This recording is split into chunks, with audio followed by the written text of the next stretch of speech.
1971 में वॉशिंगटन के सियाटल शहर के अंदर स्टारबक्स की शुरुआत हुई थी। शुरुआत करने वाले थे भैया जेरी भैया, देव भैया और गॉर्डन भैया। इन तीनों दोस्तों ने मिलके कंपनी की शुरुआत की। उसके बाद में कंपनी की क्वालिटी की वजह से कंपनी काफ़ी ज़्यादा हिट हो गई और आज के डेट में कंपनी के 30,000 से भी ज़्यादा ब्रांचेस है पूरे ग्लोबल में, पूरे वर्ल्ड के अंदर। तो आज के इस वीडियो के अंदर हम जानेंगे कि भैया कंपनी का बिजनेस मॉडल क्या है और वो कौन सी यूनिक स्ट्रेटेजी है जो कंपनी को काफ़ी ज़्यादा अलग बना देती है उसके कॉम्पिटिटर्स से।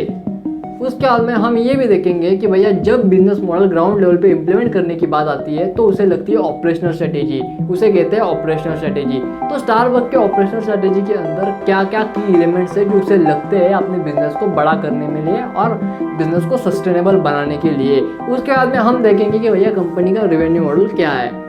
तो मेरा नाम है ऋषिकेश टोमरे, आप देख रहे हैं मास्टर इन एंटरप्रेन्योरशिप।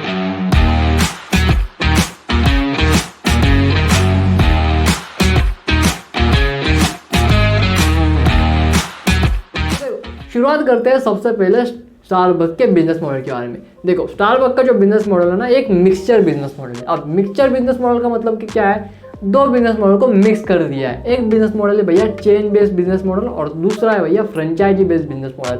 अब चेन बेस्ड बिजनेस मॉडल के अंदर होता ये है कि कंपनी होती है और कंपनी की जितने भी स्टोर्स होते हैं ना वो कंपनी खुद ओन करती है। और फ्रेंचाइजी बेस्ड बिजनेस मॉडल के अंदर होता ये है कि कंपनी का एक ही मेन ब्रांच होता है, उसके बाद में जितनी भी ब्रांच होती है ना कंपनी उसे लाइसेंसशिप के अंदर दूसरे लोगों को दे देती है, उनको फीस ले लेती है और उनको अपना प्रोसेस ओरिएंटेशन बता देती है कि भैया इसी के अंदर काम करना है, दैट्स इट। तो जो स्टारबक्स है ना ये दोनों बिजनेस मॉडल का यूज़ करता है। उसके स्टारबक्स के लगभग 18,000 स्टोर खुद के हैं और 12,000 स्टोर जो है उसने फ्रेंचाइजी दी हुए है, उन्हें उसने लाइसेंसशिप के ऊपर दिए हुए हैं। तो ये स्टारबक्स का बिजनेस मॉडल है जो उसे काफ़ी ज़्यादा इफेक्टिव बनाता है और प्रॉफिटेबल बनने में ज़्यादा मदद भी कर देता है, अच्छा खासा मतलब कि चलता है, सही है। अब बारी आती है भैया उसकी यूनिक स्ट्रेटेजीज को जानने की जो स्टारबक्स इस्तेमाल करता है अपने बिजनेस मॉडल के अंदर, जो बाकी कॉम्पिटिटर्स के पास नहीं है। तो अब वो कौन सी है, तो वो है भैया 3 स्ट्रेटेजीज। पहली स्ट्रेटेजी है वो है भैया प्रीमियम प्रोडक्ट। अब स्टारबक्स क्या करता है, अपने आप को एक प्रीमियम ब्रांड के जरिए मार्केट के अंदर पोजीशन करता है। उसके बाद में वो काफ़ी ज़्यादा हाई क्वालिटी कॉपीज बनाता है जिसकी क्वालिटी एक नंबर होती है। अगर आपने एक बार पी ली तो आपको लत ज़रूर लग जाएगी, आप बार बार उसी से पियोगे, लेकिन काफ़ी ज़्यादा महंगी होती है। तो वो ज़्यादातर हाई एंड कस्टमर्स को ही टारगेट करता है और वही कस्टमर उसके लॉयल कस्टमर बन जाते हैं क्योंकि उस सेगमेंट के अंदर वो सबसे बेस्ट ब्रांड है।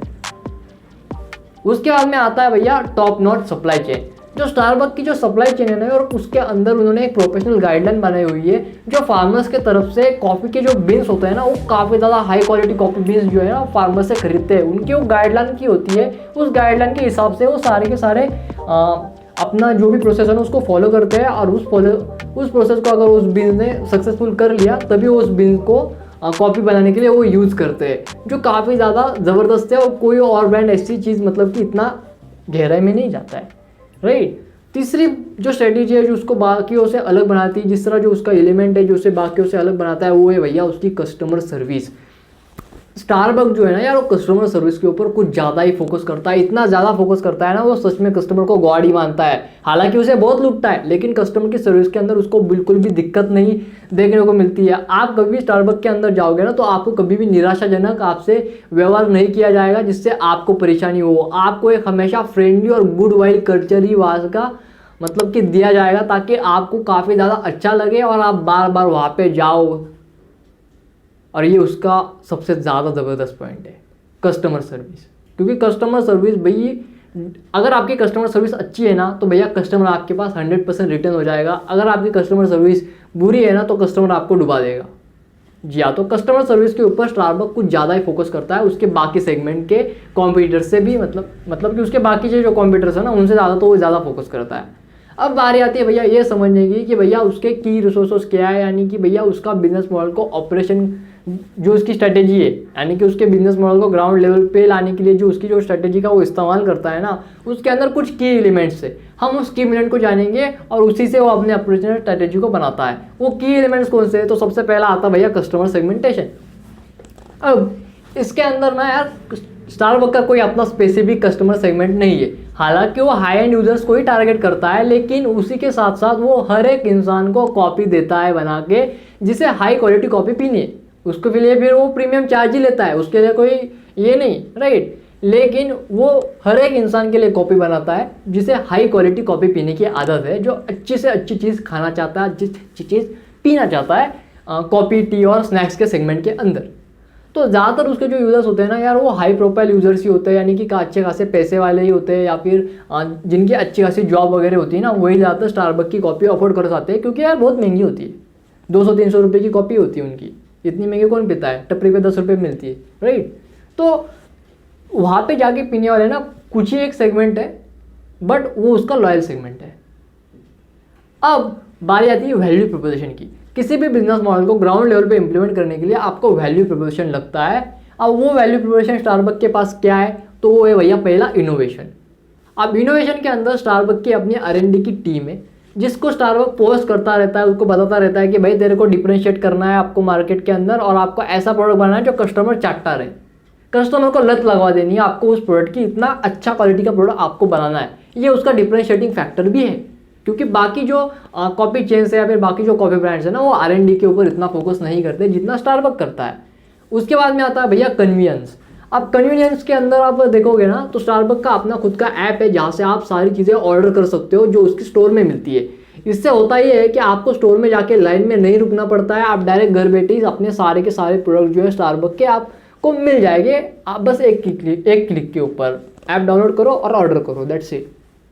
जो काफ़ी ज़्यादा कन्वेंशनल फीचर है, जो बाकी इनके पास नहीं है। बाकी जो उसके कंप्यूटर से CCD वगैरह हो गया, इनके पास वो फीचर नहीं है, जो कि काफ़ी ज़्यादा ज़रूरी होता है स्टारबक्स के बिजनेस मॉडल के अंदर। अब बारी आती है उसके इसकी क्या बोलते हैं, अरे यार क्या मैं भूल गया, अरे वाह, स्टेटस की। जो स्टारबक्स का जो स्टेटस है ना यार, वो उसकी हाई क्वालिटी की कॉफ़ी वजह से ना काफ़ी ज़्यादा फेमस हो चुका है कि भैया यहाँ पे अगर कॉफ़ी पीने तेरे को, चल मैं तेरे को स्टारबक्स में पिलाता हूँ, एक से बढ़कर एक ऐसी कॉफ़ी पी लाऊंगा ना, तू लत लग जाएगी, तू उधर ही बार बार जाएगा।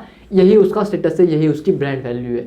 अब बारी आती है वैल्यू प्रोपोजिशन के अंदर 4th नंबर के पॉइंट की, वो है भैया अवेलेबिलिटी। अब जो स्टारबक्स की जो अवेलेबिलिटी है ना यार, वो सियाटल से शुरू होकर इंडिया तक, चाइना तक, सब जगह पे फैली हुई है। आपको हर शहर के अंदर स्टारबक्स की एक ब्रांच जरूर मिलेगी।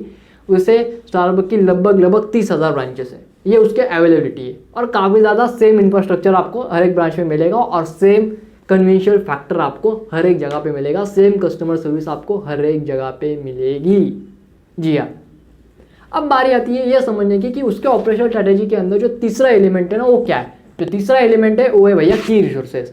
अब किसी भी बिजनेस को ग्राउंड लेवल पे लाने के लिए रिसोर्सेज की आवश्यकता होती है। अब इसके जो रिसोर्स है ना, वो बड़े सिंपल है, 3 रिसोर्सेज है। पहला है भैया कॉमन ह्यूमन रिसोर्स, जो कि उसके यहाँ पे काम करता है, कहाँ पे, उसके स्टोर्स के अंदर ऑपरेट करता है, जिसको स्टारबक्स को काफ़ी ज़्यादा कस्टमर सेटिस्फैक्शन और फिर कस्टमर सर्विस के लिए काफ़ी ज़्यादा ट्रेन करना पड़ता है। वो काफ़ी ज़्यादा ट्रेन करता है, उसका एक पर्टिकुलर एक अपना डिपार्टमेंट है उसके लिए, जिसे कस्टमर सर्विस सूट भी कहते हैं एक तरीके से वो लोग। अब की रिसोर्स के अंदर ह्यूमन रिसोर्स तो हो गया, उसके बाद में सेकंड नंबर का रिसोर्स जो आता है वो आता है भैया उसकी सप्लाई चेन।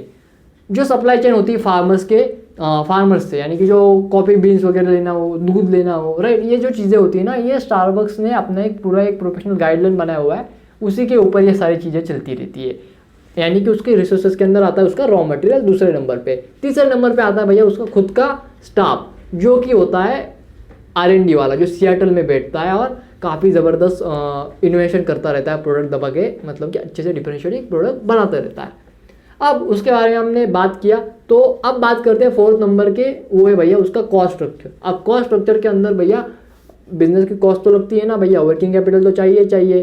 तो कॉस्ट जो होती है ना, वो काफ़ी मतलब कि एक आप उसे कंट्रोल नहीं करते हैं ना इस पर्टिकुलर चेन के सिस्टम के अंदर, इस चेन के बिजनेस मॉडल के अंदर, या फिर फ्रेंचाइजी के तो बिजनेस मॉडल का कोई फ़ायदा है ही नहीं, क्योंकि ज़्यादातर फ्रेंचाइजी मॉडल जो होते हैं ना, वो लाइसेंसशिप के ऊपर होते हैं। एक बार लाइसेंस दे दिया, प्रोसेस बता दिया, ऐसे ही करना है, दैट्स इट, खत्म बात।